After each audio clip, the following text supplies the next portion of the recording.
Depois de limpar a imagem ainda no gesso cru, foi aplicada uma camada de primer corretivo. Em seguida, foi pintar as áreas de pele com o uso de um aerógrafo para ficar mais uniforme.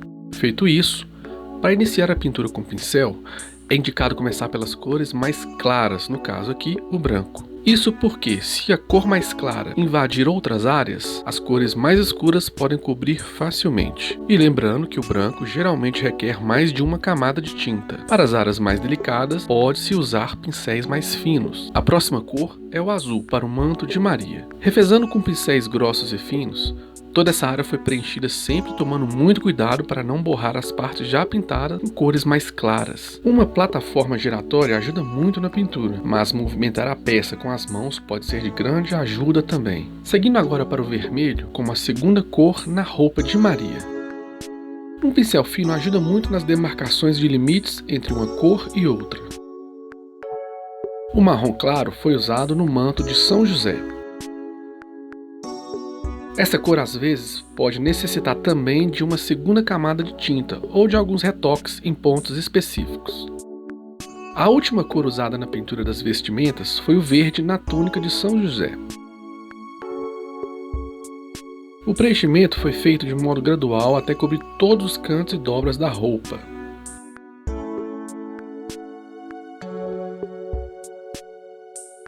Para a pintura do rosto, que é mais delicada, foram utilizados pincéis muito finos de cerdas macias. Primeiro foi preenchido a parte branca dos olhos. E enquanto seca, pode-se adiantar outras partes como cabelos, barba, bigode.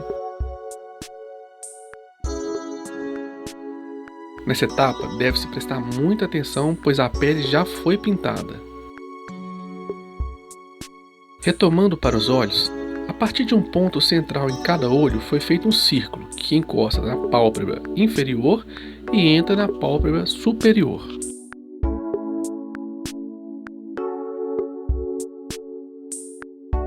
Esse círculo equivale ao espaço da pupila e da íris, por isso não deve ser muito pequeno.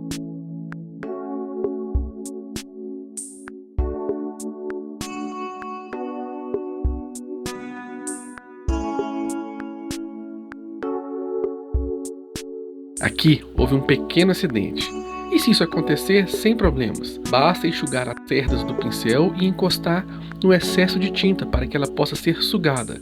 E depois faça os devidos retoques e espere secar totalmente.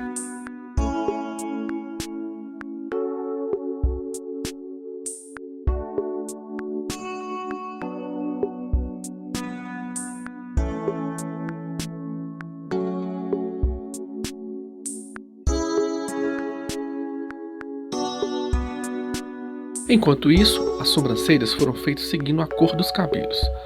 Para a Virgem Maria e o Menino Jesus, elas devem ser mais finas e delicadas. E para São José, pode ser feita mais grossa no início e afinando na direção para fora do rosto. Se houver necessidade, faça as devidas correções com a tinta na cor da pele. O próximo passo foi fazer a boca. Basta usar a tinta de pele misturada levemente com um tom rosado, aplicando de dentro para fora dos lábios. Com os olhos totalmente secos, foi aplicado a cor da íris. Para isso foi usado um pincel fino, com tinta apenas na ponta. E com muito cuidado, foi feito um pequeno círculo dentro do primeiro que já havia sido feito. Lembrando que apenas com um pequeno toque já é suficiente para essa parte. Para dar mais realismo aos olhos, foi adicionado o efeito de brilho nos olhos, usando a cor branca e um pincel muito fino para aplicar microgotas dentro da íris.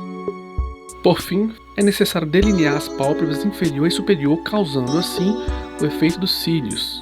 Para os detalhes em dourado, foi utilizado tinta acrílica com efeito ouro. Para áreas maiores, como as auréolas, foi aplicado várias camadas de tinta até chegar ao resultado desejado.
Uma dica para dar profundidade na peça é pintar de preto as partes cavadas ou que deveriam ser em baixo relevo. Seria o caso, por exemplo, das mangas nos braços e debaixo das roupas próximo aos pés.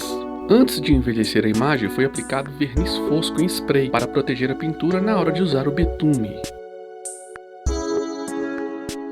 Com a imagem envernizada, o próximo passo foi o envelhecimento, usando um pincel para aplicar o betume e um pano para limpar o excesso.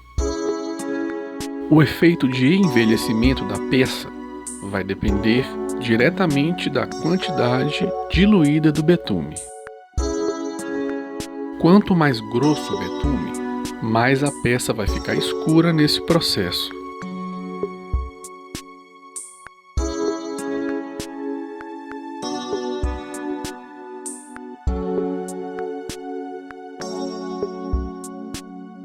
Portanto, no rosto foi usado um betume mais diluído. E esse foi o resultado da pintura com o envelhecimento.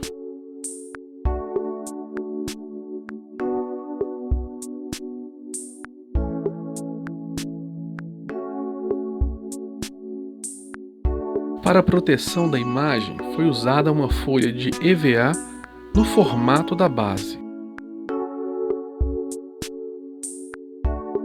E para fazer a colagem, foi usada cola de isopor, espalhando-a bem por toda a superfície. E para finalizar, foi demarcado na base o título da imagem usando letras ornamentais. Depois, foi pintado com a tinta ouro.